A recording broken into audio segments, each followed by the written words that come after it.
सब पागल डांस कर रहे थे। उनमें एक पागल चुप करके बैठा हुआ था। डॉक्टर समझे शायद ये पागल ठीक होगा। डॉक्टर साहब ने उनसे पूछा, तुम डांस क्यों नहीं कर रहे? पागल, चुप बेवकूफ, मैं दूल्हा हूँ।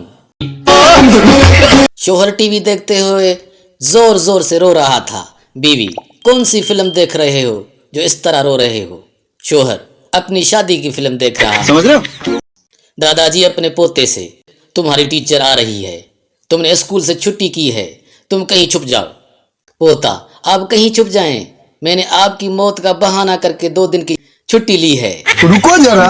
बीवी और शोहर बाजार में जा रहे थे तो एक फकीर ने कहा, शहजादी 10 रुपया दे दो, मैं अंधा हूँ। शोहर, पैसे दे दो, तुम्हें शहजादी कह रहा है तो जरूर अंधा होगा। अच्छा है मैं अंधा हूँ। एक आदमी ने सबको चैलेंज दिया कि वो मीनार पाकिस्तान को अपने सर पर उठाकर अपने गांव ले जा सकता है।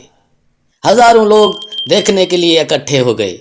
आदमी बोला, बस तुम लोग सिर्फ उसे उठाकर मेरे सर पर रखो।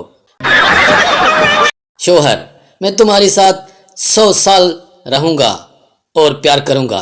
बीवी, क्यों, उसके बाद कहाँ मुँह मारने का इरादा है?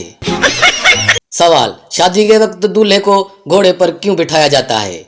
जवाब, आखिरी वार्निंग दी जाती है कि अभी भी वक्त है, भाग जा। एक हाथी ने रोमांटिक मूड में एक चींटी को चीरा।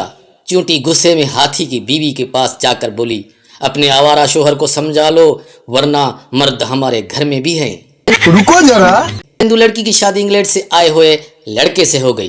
कुछ दिनों बाद लड़का मर गया। लड़की लोगों को बता रही थी उसका शोहर कैसे मर गया। लड़की वाटर वाटर कर रहा था। देखने और सुनने का बहुत बहुत शुक्रिया।